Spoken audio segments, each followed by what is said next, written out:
Welcome back to Movie Recaps. Today I will show you an adventure, comedy, family film from 2013, titled Jack the Giant Slayer. Spoilers ahead. Watch out and take care. Once upon a time, a little boy named Jack lived with his father. The boy enjoyed reading the tale of the giants, which his mother used to tell him before she died. The story is as follows: a long time ago, the monks found magic beans that they hoped would grow a pathway to God. Unfortunately, when they came up the stalk they found something else standing between heaven and earth. The place was Gantua, the home of the fierce giants. The giants came down to earth, stealing and pillaging the human race, but also acquiring a taste for human flesh. The same story is quite enjoyed by Isabel as well, the little princess. Her mother reads it to her and asks if she's not afraid of the giants' leader with two heads. The girl says no, so the mother continues. The monks had returned to the dark arts to find a way to rule the giants. They crafted a crown from their melted hearts. King Eric enslaved the giants with the crown and sent them back to Gantua, making it their prison. He severed the stalk and peace returned to his land. Some relics remain from that time that were buried with the king, and the story became a legend. As Jack's father tucks him in bed, the boy asks if the giants will return. He tells him that the king's guardians, born of noble blood, will cut them down. The father tells him that the giants aren't real. Isabel's mother tells the girl that King Eric was real in a way. She's of his blood. When the girl says that she's seen his grave in the catacombs, her mother realizes that she's been roaming around the castle. But she's not upset because she wants her to know about the world if she is to become queen one day and has the power to make the world a better place. Once Jack's father leaves his room, the boy continues to read the story, which says that the giants will return to wage a war with the earth and kill the last of Eric's kin. 10 years later, Jack's uncle sends him off to sell the horse in the city, telling him not to get distracted. Once in town, Jack, now fully grown, tries to sell his horse and cart. He immediately gets distracted by the town theater. They retell the story of King Eric and the giants. Jack sees a beautiful girl in the audience and she notices him staring at her. Before the play ends, 3 men begin to harass the girl, so Jack decides to step in when they follow her out. He gets punched in the face, then pleads with the men to let the girl go. Suddenly, a royal guardian appears behind him. The men apologize to the guardian because they don't want trouble, and when they see Princess Isabel climb on one of the horses, they drop to their knees, to the bewilderment of Jack. He turns around and then the guardian tells him to kneel as well. Outside of the theater, he realizes that someone had stolen his car. Meanwhile, Roderick and Wick talk about his future marriage with the princess. They run into a monk and let him pass. Once they get inside the room where the relics are kept, Roderick quickly goes to check if they're in their place. The magic beans have been stolen, but King Eric's crown remains there. He orders Wick to close the gates of the city and find the monk. The monk realizes that they are searching for him when Jack shows up selling his horse. He offers the boy 10 coppers for the horse, and Jack would gladly agree if the monk had the money with him. Because of that, the monk offers him the beans as collateral. Jack isn't impressed, so he tells him that they are holy relics, which he could return to the abbey in exchange for the money promised to him. The monk tells him not to lose the beans or get them wet. While Jack is still considering the offer, the monk has already taken the horse and is leaving the city. Before he can escape, Wick sends his men on him. They chase him down and grab him. Later, Isabel gets back to the castle, apologizing to Elmont, her guardian, for making his job so hard. Simultaneously, Jack's uncle is scolding him for exchanging the horse for the beans. He tells him that he has to grow up because he's 18 years old. The king scolds the princess at the same time about running away from the palace without the guardians because she's the future queen. She asks why he would ask her to marry someone twice her age and who she doesn't love, like Roderick. Isabel tells her father that she's not a fragile and helpless creature, and he tells her she's like her mother. Jack's uncle is mad and he flings the beans of the table, saying he'll have to sell the remaining possessions of Jack's parents. He begs him no to do that, but the man doesn't let go. Isabel begs her father to let her be free to roam the kingdom, but he tells her that he doesn't want to lose her like her mother. Even though she makes her case in front of the king, he says his final word that she will marry Roderick and stay in the palace. Isabel leaves disappointed, but that night she defies her father again. Simultaneously, Wick and Roderick are interrogating the monk. He says that they should have left the beans where they were buried because they were made from dark magic. The beans can't be controlled. Roderick kills him. Later, Jack is worried about his uncle being out in the storm. At the same time, the princess is lost when she sees the lights on Jack's house and follows them. As Jack is getting ready to go out and look for his uncle, the princess knocks on his door. He invites her inside and they chat, as the ground below the house fills with water, getting closer to a magic bean.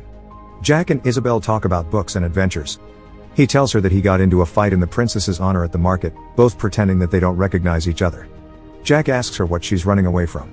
She says that she's just looking for an adventure, and Jack kneels, making it known that he's aware of who she is. Isabel tells him to stand, then thanks him for defending her honor. The bean begins to sprout under the house, but 2 of them are still unaware. He gives her his favorite book about the giants and tells her that he hopes she'll find what she's looking for. Suddenly, the house begins to shake and a giant stem rips the floors open, as it rises to the sky. Jack is thrown outside and Isabel is trapped into the farmhouse. It gets picked up by the rising beanstalk and Jack jumps to it so he can help Isabel. The house keeps getting elevated higher and higher when Jack finally gets back to the house and tries to come inside. Isabel opens the door, nearly pushing him off.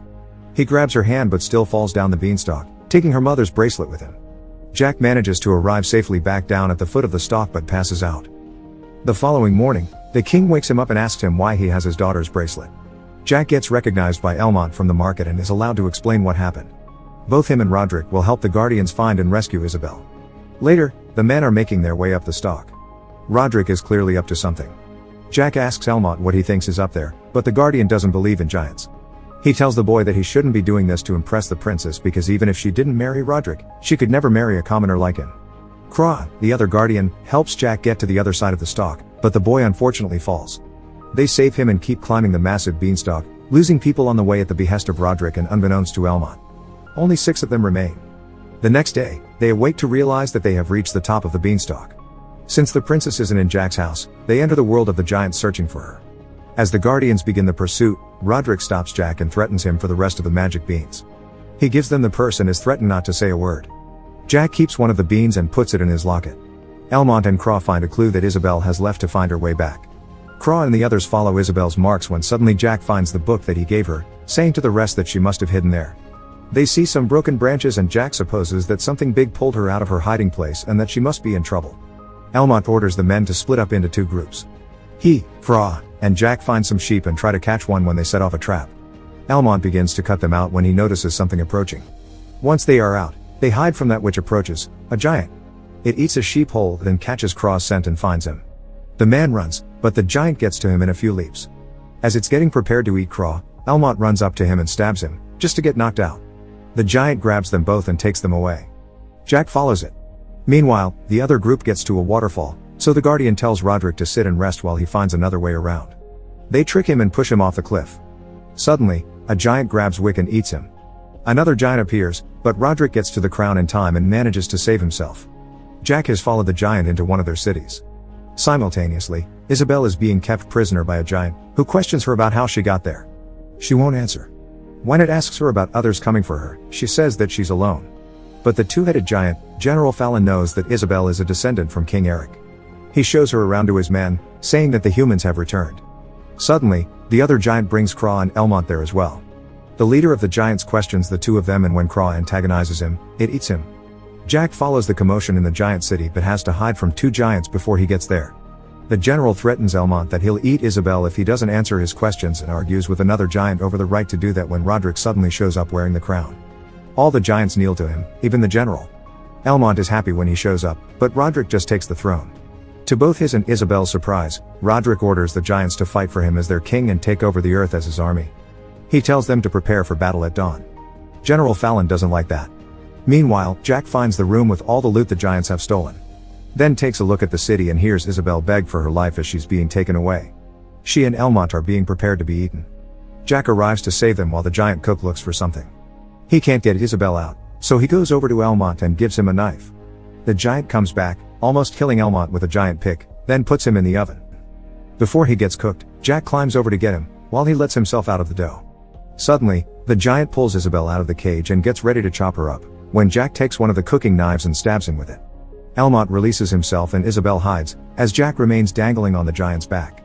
It hits itself in the wall, effectively finishing the job. Elmont is impressed that Jack killed a giant, then Jack tells them that he knows a way out. Meanwhile, at the foot of the stalk, the king asks one of his generals if they should cut the beanstalk down. The man says that the stalk is a means to get up, but one to get down as well. They speculate on what might come down from there. Back at Gantua, Roderick orders one of the giants to wait for the rest at the edge. Jack sanitizes Isabel's wound, while Elmont laments over the death of his friend. She feels guilty for running away and causing this to happen. Jack tells her that on the other hand, if she didn't, Roderick would have taken over the kingdom with no warning. He tells her that they need to get her back so that when she becomes the queen, she could make the world a better place. Her bleeding stops and Elmont asks where they should go. They follow the river to the edge, where they find the giant sleeping. Jack thinks that they should wake him up with the help of a beehive. The 2 men approach the sleeping giant and place the hive in his mast, then run back to hide. They wait for a moment, then the giant wakes, stumbles over himself, and then falls over the cliff. Isabel and Jack hug, but Elmont disapproves. As they walk toward the edge, Elmont tells them that he needs to stay behind and take care of Roderick. He tells Jack to bring the princess home and makes him a guardian. Isabel says goodbye to him and the two leave. At the foot of the stalk, the giant falls down. The king sees him, then orders his general to cut the beanstalk down for the sake of the kingdom. The general is reluctant because the princess still hasn't arrived, so the king takes his sword and goes over to cut it, asking his daughter for forgiveness. When he sees the king's resolve, the general orders his men to cut the stalk. Simultaneously, Jack and Isabel climb down the stalk and see their city at its foot. They kiss, then wonder what the people down the stalk are doing. The operation to cut down the beanstalk is seriously underway. Meanwhile, at Gantua, Elmont waits for Roderick at the edge. He's woken up by the approaching giant army. Roderick arrives and goes over to the edge when suddenly Elmont attacks him and he drops the rest of the beans. They fall inside the entrance cave and struggle. Roderick asks for the giants to help, so General Fallon tells his men to dig him out. Roderick and Elmont fight and Roderick has the upper hand when Elmont manages to grab his sword and wound him. But Roderick pushes him almost off the edge again and Elmont grabs his knife and stabs him. The giants dig a hole through the stone but don't manage to get to Roderick in time before he dies. What they do manage to do is take the crown. General Fallon puts it on as a ring and becomes the king of the giants. Back at the foot of the stalk, the men have succeeded in cutting one part of it. When it begins to shake and tear apart, Isabel and Jack can feel it higher up. The sheer mass of the stalk begins to come down on the men in its foot. Jack tells Isabel to hang on. Elmont jumps on the top of the stalk before it collapses completely and General Fallon watches it go. Jack and Isabel ride the stalk and he uses one of its stems as a rope to swing away from it. The rest of the stalk that Elmont is riding gets almost to the palace and destroys a part of it, but not before he can jump off as well. The king feels horrible because he thinks that he has lost his daughter. Suddenly, his general approaches and brings her to him. Isabel tells him about Roderick and he says he's sorry. Jack leaves and when Isabel asks about him, the king goes after him. He rewards Jack, saying that as a father he can't reward him enough. Isabel comes out wearing armor and as they say goodbye he gives her the book to remember him. She rides with her father to the palace. Simultaneously, General Fallon finds the rest of the magic beans. He throws them in the water and they instantly sprout. General Fallon gets his men prepared as the beans begin to grow on the very edge of their land. The giants begin to climb and push the stalks down even before they are fully formed. General Fallon jumps on as well. On Earth, Jack finds his horse and sees the giants coming down, then rides to inform the king. Moments later, the giants arrive. Jack tells a monk to ring the alarm and as he approaches the king and Isabel, telling them about the giants, they see the giants behind him. Everyone hurries back toward the city, with the giants catching up and killing the king's men. General Fallon goes after the king, but they are slowed down by the first beanstalk. Elmont gets the army in the city ready, from the archers to the hot oil. The giants are right on Jack's tail, as Elmont waits for them to arrive in the city to light up the oil. The king enters the city and he rises the drawbridge before Jack gets on it. He jumps on, but so does General Fallon. Elmont pushes him off the bridge and he burns in the oil. The other giants prepare to get into the city, but Fallon survives under the water. Elmont reunites with Jack and Isabel. He tells the king that the giants have the crown and they suddenly throw a bell into the city, then latch onto the drawbridge with hooks. The king tells Isabel to go to his chambers and light a beacon to warn the other kingdoms. He tells Jack to look after her. Elmont and the rest manage to hold the drawbridge. Isabel leads Jack through a shortcut via the royal catacombs and they pass King Eric's grave. They get to the royal chamber when they hear something under the floor. General Fallon pushes through it and they run. The army keeps trying to hold the giants off, but they just keep decimating their ranks. They throw inflamed threes into the city. The humans fire at the giants with spears and finally make some progress in the fight, but the giants just fight back and destroy their weapons. Fallon can smell the princess, as she and Jack hide in the king's robe. He finds them and they run away going up a tight staircase. Fallon breaks through a wall to get to them and grabs Isabel, then grabs Jack as well when he tries to kill him. As the giant is about to swallow Jack whole, he takes out the remaining magic bean and throws it in his mouth. The bean begins to sprout in his stomach and comes out of him, killing him and destroying the palace. As pieces of the giant fall around Jack and Isabel, his hand with the crown falls next to Jack. Meanwhile, the rest of the giants pull the drawbridge back down, so the humans shut the doors to the city. The men get ready for the arrival of the giants and wait as they break through. Suddenly, they see the beanstalk taking apart the palace and the giants drop their weapons, then kneel in front of the human army. Jack appears wearing the crown and Isabel takes his hand. Much later, Jack is reading the ending of the story to his children, where the giants were made to get back on their land and the princess wed her farm boy prince. The kids ask about the crown, worried that the giants will come back, but he tells them that it's in a safe place as Isabel joins them. Jack tells them the story of the giants again, as the reconstruction of the crown is seen, becoming what the imperial state crown looks like today. The crown is seen in the present day, as a guide tells some students about it. The safe place in which it is held is in Westminster Abbey in London. Make sure to subscribe and turn on notifications so you can watch more videos like this. Thanks for watching.